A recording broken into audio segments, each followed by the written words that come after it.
बात होगी महाकुंभ की। महाकुंभ भगदड़ ने पूरे देश में सनसनी मचा दी थी। प्रयागराज में हुए हादसे पर संसद में जमकर हंगामा भी देखने को मिला। पूरे मामले पर हमारी रिपोर्ट देख लीजिए।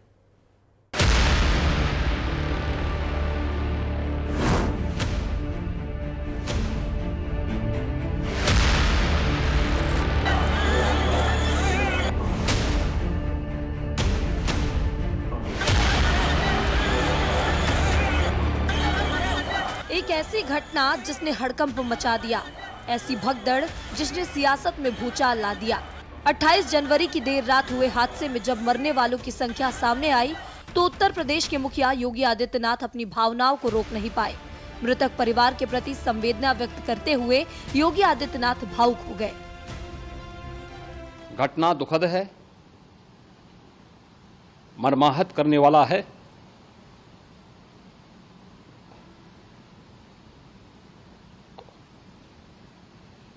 उन सभी परिजनों के प्रति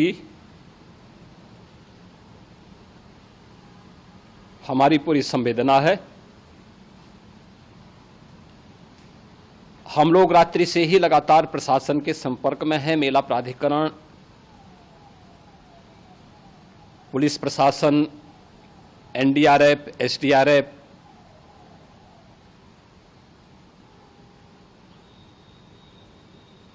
और भी अन्य जितने भी व्यवस्थाएं हो सकती थी उन सबको वहां पर तैनात किया गया है। प्रयागराज में भगदड़ की घटना दिन भर सुर्खियों में छाई रही। देर शाम मौत के आंकड़े आए। मृतकों और घायलों के लिए मुआवजे का ऐलान भी किया गया, लेकिन प्रयागराज में हुई भगदड़ की चिंगारी बजट सत्र में दिखाई दी। 1 फरवरी को जब निर्मला सीतारमण बजट भाषण के लिए खड़ी हुई, विपक्ष हंगामा करने लगा।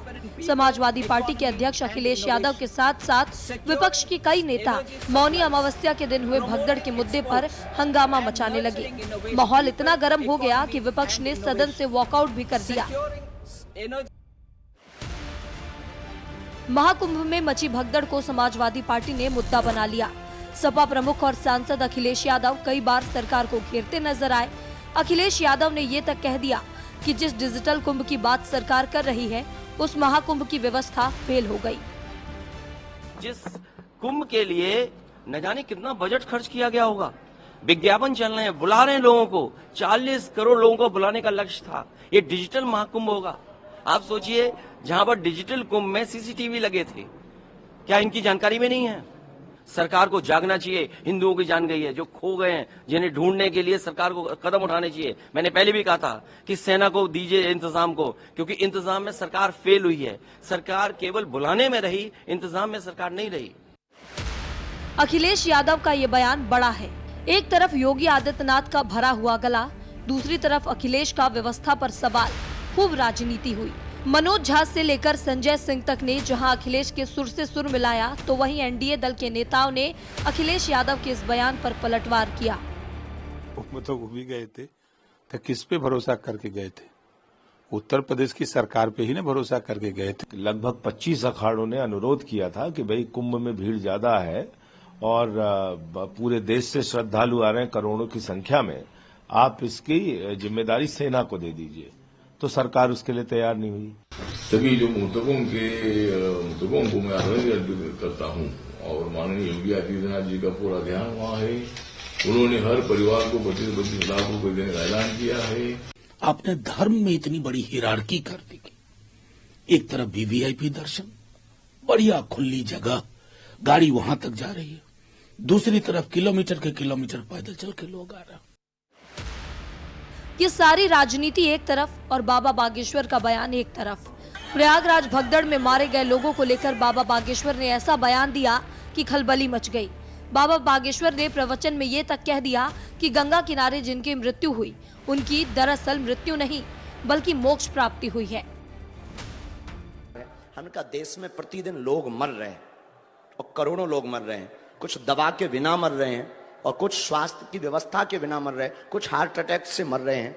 निश्चित रूप से ये जो घटना हुई वो निंदनीय हुई है और बहुत विचित्र हुई है पर एक बात बोलें, ये महाप्रयाग है, मृत्यु सबकी आनी है, एक दिन मरना सबको है, पर कोई गंगा के किनारे मरेगा तो वो मरेगा नहीं, मोक्ष पाएगा।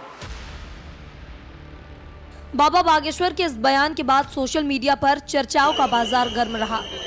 लोगों की तरह तरह की प्रतिक्रियाएं सामने आई। इधर महाकुंभ में हुए हादसे का सबक लेते हुए प्रशासन ने सुरक्षा के और भी ज्यादा पुख्ता इंतजाम कर दिए।